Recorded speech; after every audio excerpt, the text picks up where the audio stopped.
नमस्कार, जय जिनेंद्र। जीरल मंडी भाव हरवा न्यूज़ यूट्यूब चैनल पर आपका हार्दिक स्वागत है। आज दिनांक 9 मई 2024 वार गुरुवार। चलिए जानते हैं आज की नीमच मंडी से लहसुन का भाव। नीमच मंडी में लहसुन की आवक कमज़ोर होने से लेवाली में जोश दिखा। नीमच मंडी में लहसुन की आवक 8,500 बैग के लगभग रही।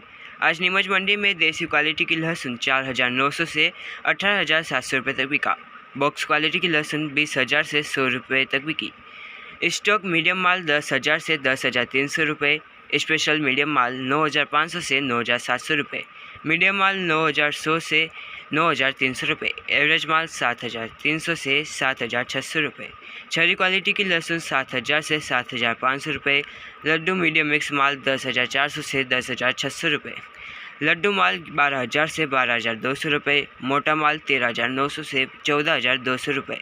फुल गोला माल 15,200 से 15,500 रुपये। स्पेशल माल 17,500 से 18,500 रुपये तक बिका।